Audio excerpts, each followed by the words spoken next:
And welcome back to the Unreality Show. I'm your host, Alex Sherbina, hanging out with Jerry Cerati Goldman and Ellen Tunick.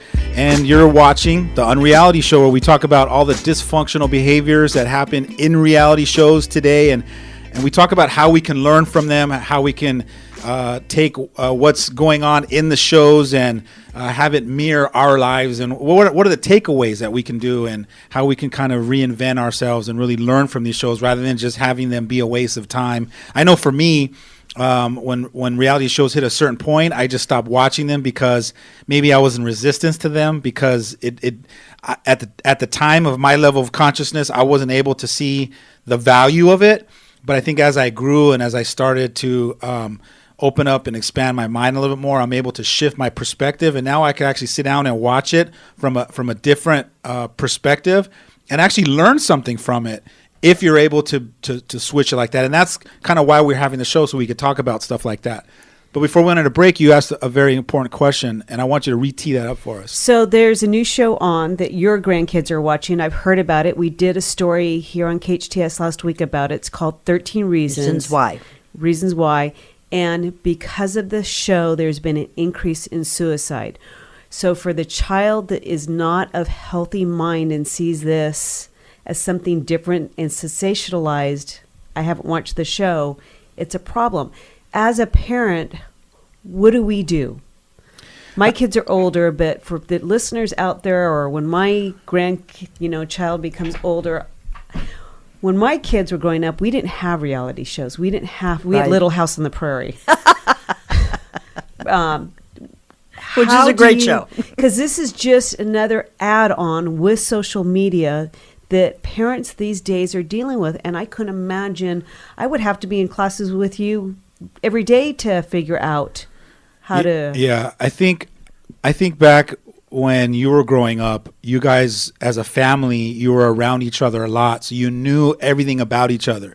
You knew when you guys went to the restroom. You knew when you guys were out in the backyard playing. You guys were in a tight little confined space. Absolutely. Because we were attached. We were a unit, and we were close.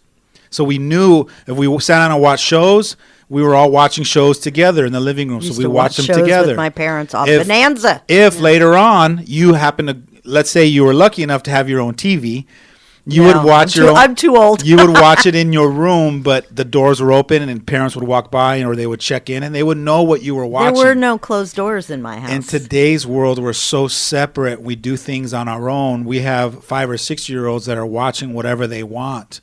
And most in their room with a TV, or on an iPad. Yeah, or right there on their own cell phone, they're watching content, and parents aren't. They're not connected to that kind of level that they were before, where they were aware and they're observing. Even if they're not directly right there over their shoulder, at least our parents, just being in the room, our parents knew what was on. So at least, if something didn't come on back then, it was something that came on that they didn't want us to see. It was usually late at night.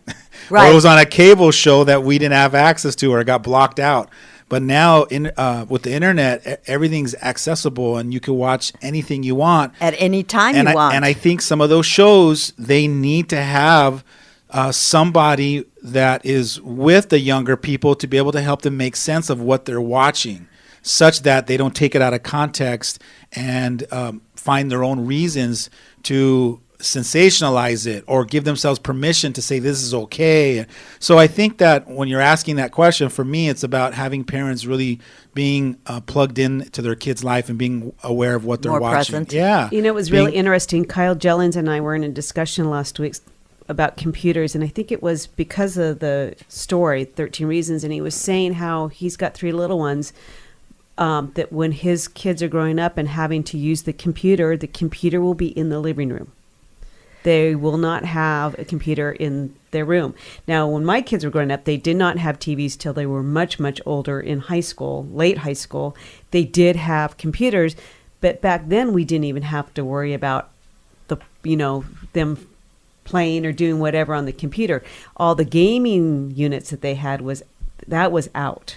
So now I think we're living in a world where a computer can't be in a room, a cell phone, an iPad. If I were to parent again, I think that would all have to be, like you said, we were all one unit. Yeah, we only got to watch TV on Friday and Saturday night, sometimes Sunday, never during school nights.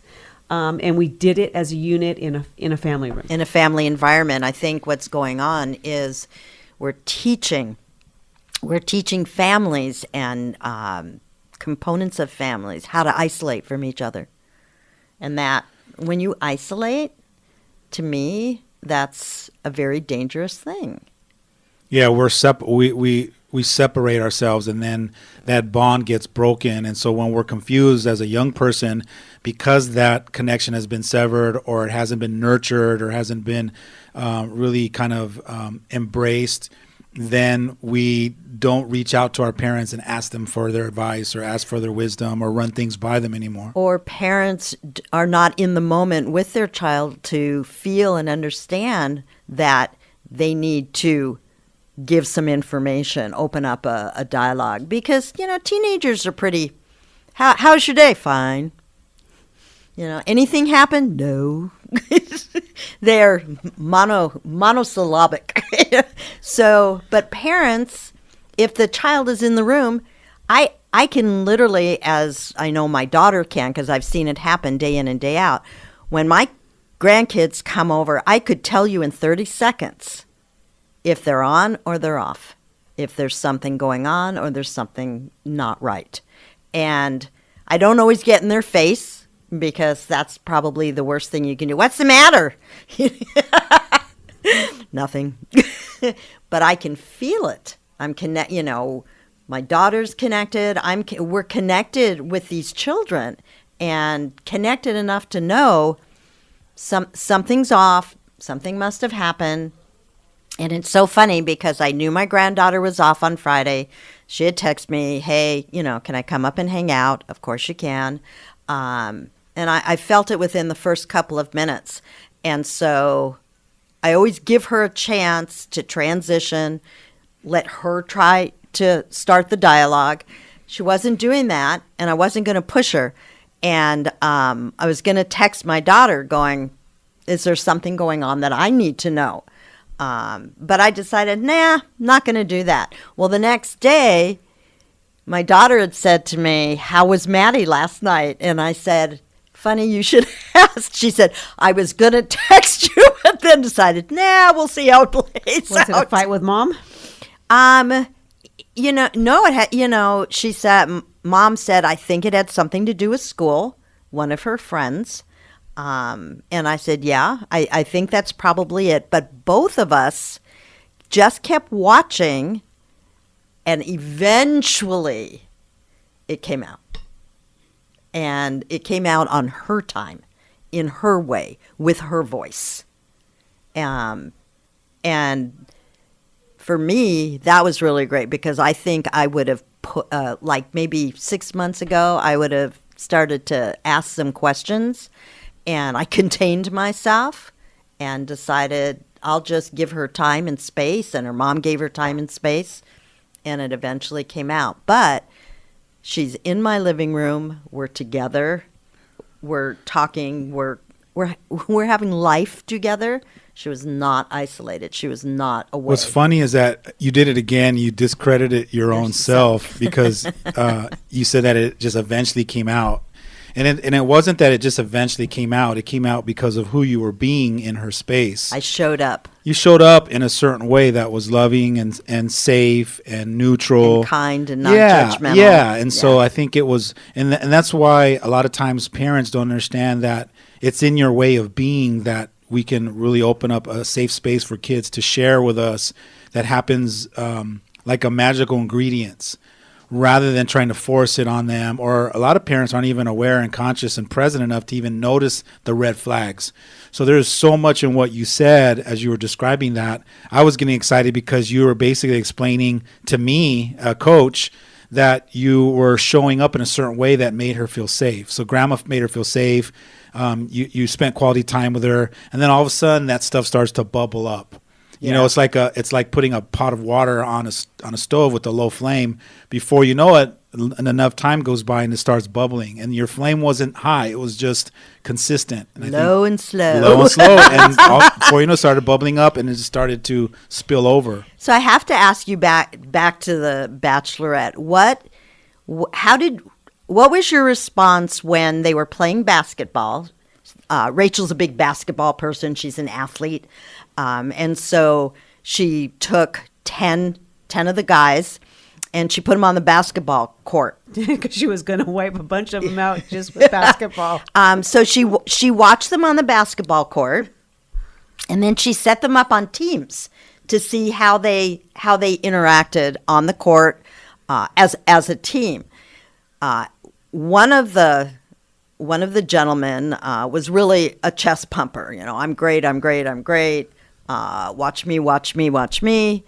And during halftime or whatever, in walks this girl and looks at Rachel and says, "Can I have a conversation?" Now, very staged, you know, like, don't tell me Rachel didn't know she was coming in. Don't tell me she didn't know what was going to be said.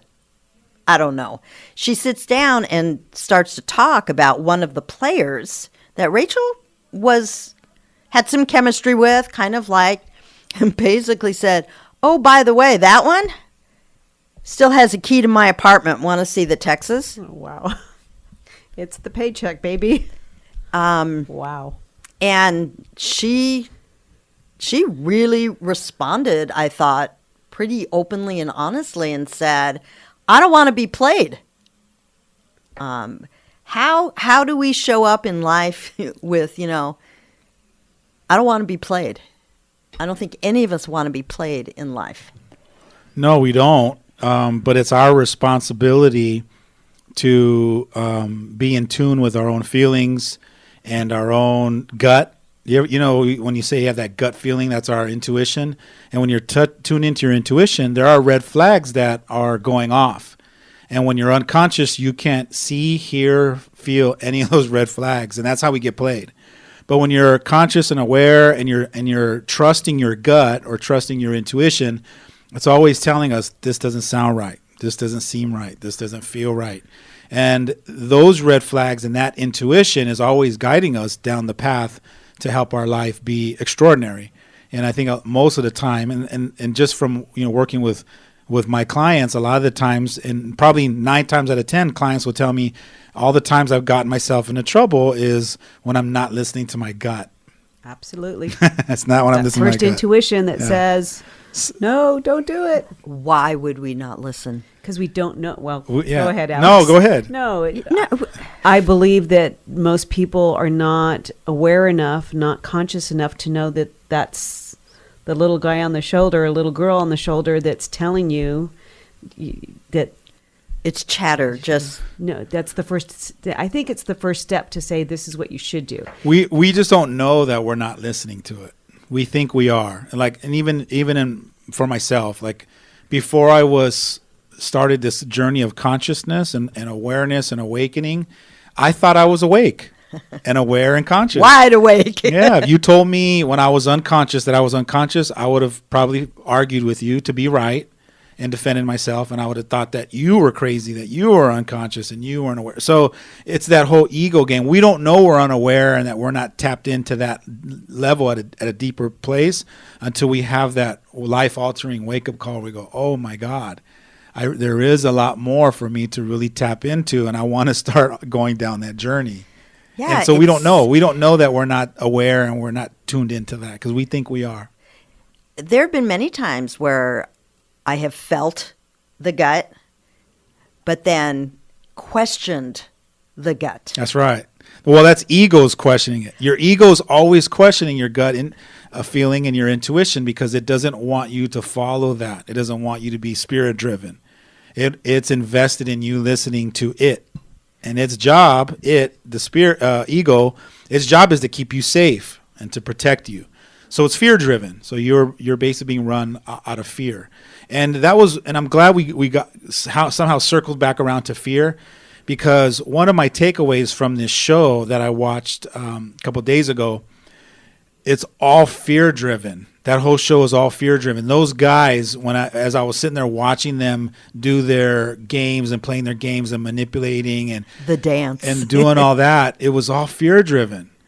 Fear of. I'm afraid that I'm going to get kicked off. I'm afraid that you're going to win her over me. I'm afraid that I don't have enough to what it takes to win her heart. I'm afraid I can sit here all day long and rattle off 50 different fears of what was going on with each one of those guys. I was waiting to see the one guy that just doesn't operate from fear and is just so loose and light and just has this beautiful light inside of him that he doesn't get stuck into the drama, and he's just clear about. And will she be drawn to that? Well, I think she will because, and again, this is just first impression, but she seems authentic. She seems genuine to me. She did to me too. I think that she will connect with the one or two or three guys that are the most, loving and compassionate, and grounded. And grounded and centered, and that I think she's going to pick those 2 or 3 guys. She's going to narrow it down to those 2 or 3, and the other how ones. Do you kiss that many guys? At some point, it's like, everyone she wanted to kiss, and I. You would too. I guess. You would too. she came back circle to I guess. You're not going to go any further with a guy that you don't know how he kisses. It just seemed really early on to be smacking lips with everybody on the couch. But you've got time frame. I guess you got to say, nope, that didn't work. You're out. But when you say that didn't work, what didn't work? You didn't no get the connection. feeling? Didn't get the. You didn't get goosebumps. Yeah. You didn't get starry eyed. There was one guy, and I don't remember. I don't remember who it was, but one guy said, "She's the first woman I've been around or been with.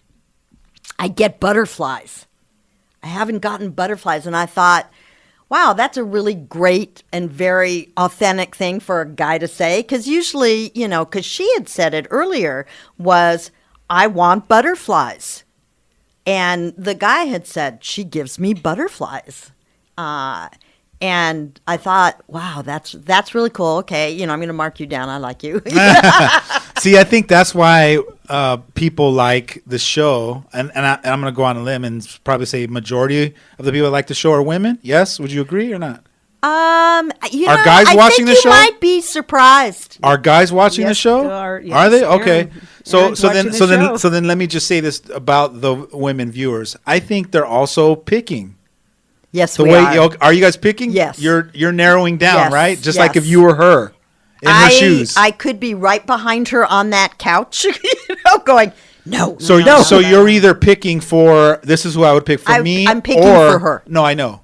You're either picking for, this is who I would pick for me because they're the ones that I would pick, or I'm picking for her as she's like my best friend and I gotta watch out for her. Or my daughter or my what. See, that's the psychological part that has people hooked in watching this show is I want to see who would be the best candidate for her. That's the hook, I think. And what's so amazing and what ABC has done so well is when we get towards the end and there's only a few, every single TV show that does like entertainment is talking about who's she going to pick. Well, I think that's the hook. I think that they're smart and when it comes to advertising, and they already know through the years the magical formula is let's keep throwing out who's she gonna pick, and if we keep talking about who's she gonna pick, we're gonna get drawing more viewers, more people, because they want to know who's she gonna pick. That's the hook. That's what gets you hooked in, is to find out. Well, now let me see who she's gonna pick or who's the best pick for her. So yeah. What's your final take on the show? What do you like, The Bachelorette? I have not watched it for many, many years, and I remember going back to when Tristan and whatever her name was that were on, and it was down to Tristan and one other guy, and Tristan was the quiet, silent type, and I think everyone was shocked, and I think that he was my fan for along the way. That would have been if I had a daughter.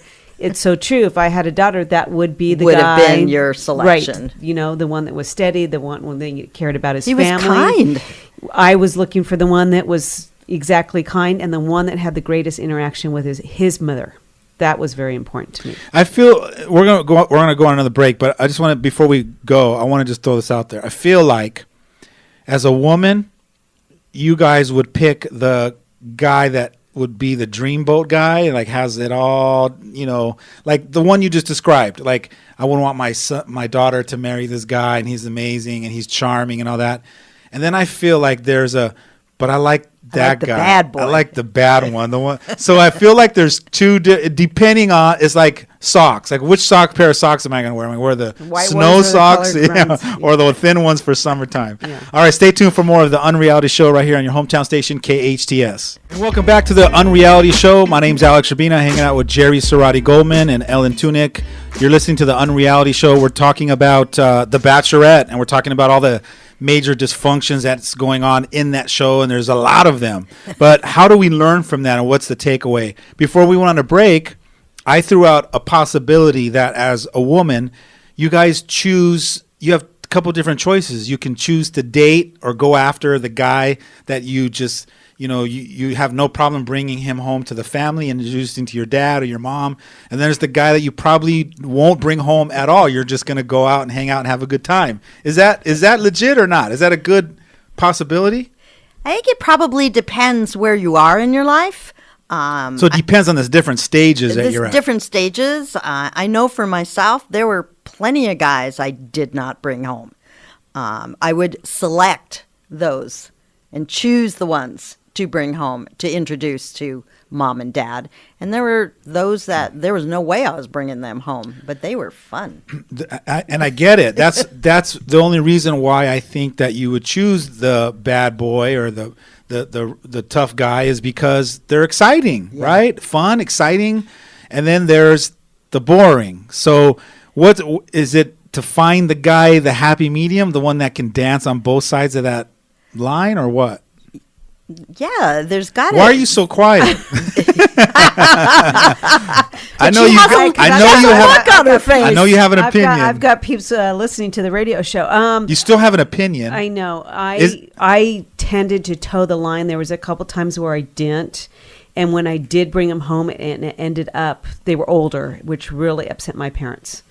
I think for my age, I was much more mature, so I was very much attracted, especially being in the work world as a young person. I started in radio when I was 18, so I was around older people.